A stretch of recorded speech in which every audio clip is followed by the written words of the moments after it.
پەیڕەوانی ئاینی زەردەشتی لە هەرێمی کوردستان دوای کەمتر لە ساڵێک لەکردنەوەی ناوەندی سەرەکیان لە شاری سلەیمانی ئێستا هەوڵی فراوانکردنی چالاکیەکانیان دەدەن بە شێوازی جۆراوجۆر.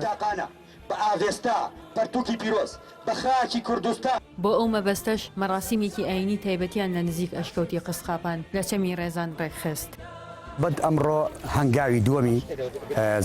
هەنگاوی دووەمی بزوتنەوەی زەردەشتیانی کوردستانە. مەراسیمەکە بە ڕێکەوتنی پەیڕەوانی ئاینی زەردەشتی دەستی پێکرد لە خوار ئەشکەوتەکە بۆ بەردەم ئەشکەوتی قسقاپان.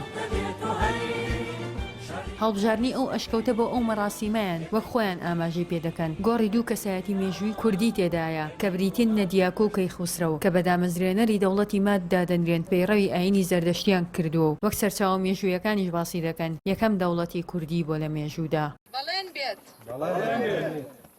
تا توانە لە جستم دابێت.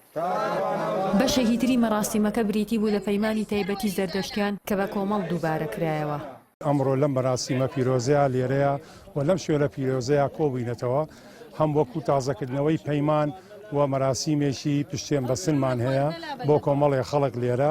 وەرن و باوەش بە ڕەسەنایەتی و بە ڕێگای ڕاستی زەردەشتی پێغەمەرمان و ڕووناچی ئاهورامەزدا خودای تاقانەی کورداندا بکەن و دواتر لە مەراسیمەکەدا وتاری ئاینی و نەتەوەی زەردەشتیەکان لەلایەن پیری زەردەشتیەوە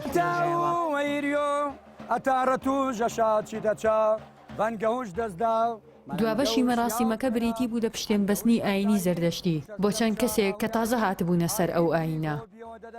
ئەمڕۆ مەراسیمی پشتێن بەستنە. ئەم مەراسیمە بۆ ئەوەیە بۆ پەیماندانە بە ئاینی کوردی کە ئاینێکی کوردیە و دەگەڕێنەوە سەر ڕەچاڵاکی خۆیان. بەشێک لەوانش کە پشتێنیان بەست چەند گەنجێک بوون کە لە شاری هەولێرەوە هاتبوون. خۆشین بەوەی کە ئەمڕۆ وەکو 15 گەنج لە شاری هەولێرەوە هاتین بۆ ئێرە بۆ پشتێن بەستن بۆ بەسەرکردنەوەی ئەو مەراسیمەیە.